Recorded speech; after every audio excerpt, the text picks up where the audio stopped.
Jamil. Ya. Baik, terima kasih Ketua. Assalamualaikum warahmatullahi wabarakatuh. Selamat siang dan salam sejahtera untuk kita semuanya.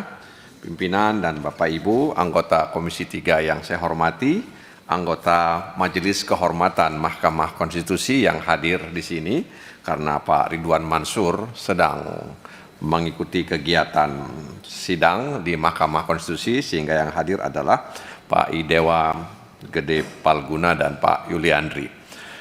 Saya menyampaikan terima kasih atas kehadiran keduanya. Tadi Pak Palguna juga secara eksplisit menyampaikan sangat bahagia bisa hadir di sini karena bisa menjelaskan proses beracara di Majelis Kehormatan Mahkamah Konstitusi. Dan ini disiarkan secara langsung. Kami ingin menyampaikan beberapa hal.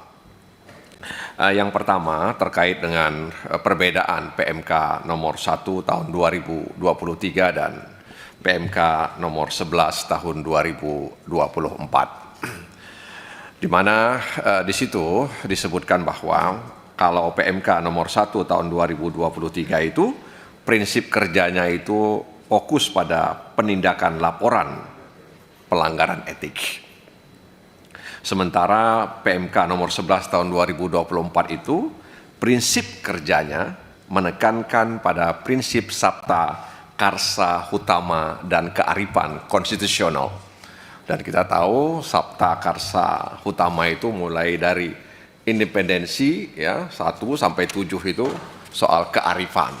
Jadi kalau kita lihat prinsip kerjanya kan berbeda antara 2023 dengan 2024. Ya, karena prinsip kerja Pak, ya, bahwa fokus pada penindakan laporan, sementara 2024 menekankan pada prinsip sabta karsa hutama tadi itu. Nah, oleh karena itu sekali lagi dalam konteks inilah kami berharap agar kemudian MK ini lebih ya memiliki kearifan ya yang lebih tinggi ya sehingga kemudian bisa melihat suatu peristiwa dengan baik dan jernih. Nah karena itu kehadiran kedua anggota MK di Komisi 3 DPR RI ini dalam pandangan kami ya cukup baik dan juga bukan hanya soal misalnya hakim Mahkamah Konstitusi yang dikirim oleh DPR atau yang diajukan oleh DPR ya tapi juga hal-hal lain yang itu menjadi ranah dan kewenangan daripada Majelis Kehormatan Mahkamah Konstitusi. Nah, oleh karena itu sekali lagi kami ingin mengingatkan agar kemudian Mahkamah atau Majelis Kehormatan Mahkamah Konstitusi ini tidak melampaui mandat etiknya, ya, sehingga berpotensi memasuki ranah politik dan tentu ini akan menimbulkan polemik di tengah-tengah masyarakat. Jadi harus betul-betul hati-hati nih Pak Palguna agar kemudian mandat etiknya itu kemudian tidak memasuki ranah politik, ya. Nah, oleh karena itu sekali lagi dalam konteks ini kami ingin menyampaikan ya dalam menyikapi laporan yang tadi sudah disampaikan oleh beberapa anggota Komisi 3 ya terhadap Pak Adis Kadir misalnya yang kemarin sudah dilantik menjadi Hakim Mahkamah Konstitusi. Dan mungkin Pak Palguna juga masih ingat bahwa Komisi 3 DPR RI itu memberikan masukan kepada MK agar tidak melampaui kewenangannya, excess of power. Ya. Jadi Komisi 3 itu perlu menegaskan bahwa MK harus berpegang pada prinsip restraint of authority atau pembatasan kewenangan dan juga restraint of institution.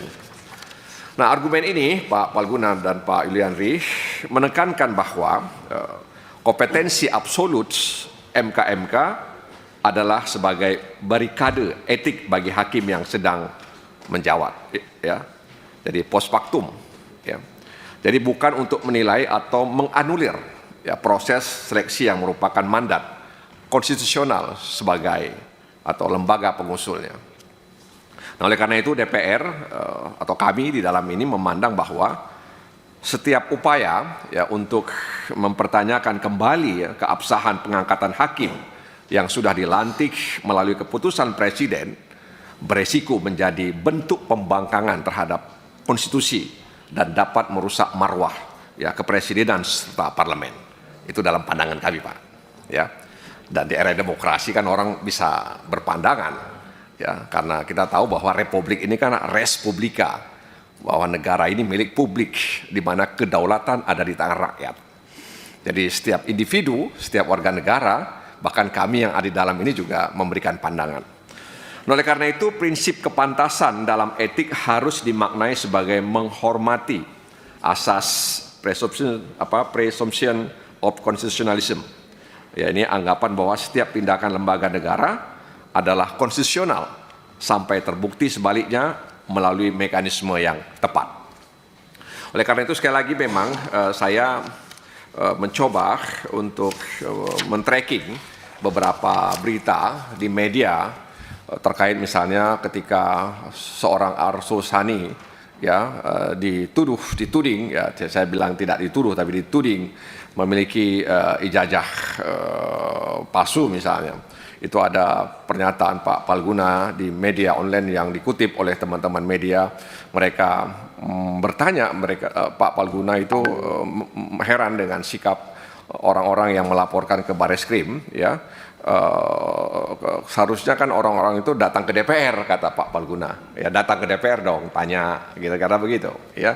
Jangan langsung ke sana-sana gitu. Nah, kenapa dalam hal seperti ini sepertinya berbeda begitu ya, berbeda. Jadi di sini lembaga ini diberi mandat oleh konstitusi untuk melakukan itu. Jadi disinilah kita terbuka untuk menyampaikan semua hal, dan dalam berita itu juga yang saya baca bahwa Pak Palguna menyebutkan bahwa mekanisme yang dilakukan oleh lembaga DPR itu sudah objektif dan lain sebagainya begitu. Nah, oleh karena itu sekali lagi kami ingin mengingatkan ya kita semua terutama MK ya bahwa kita tetap menjaga adab-adab dan kearifan konstitusional yang kita miliki saat ini. Barangkali demikian pandangan kami, Ketua. Mohon maaf jika ada hal yang kurang berkenan. Terima kasih atas mendengar penjelasan kami. Assalamualaikum warahmatullahi wabarakatuh. Waalaikumsalam.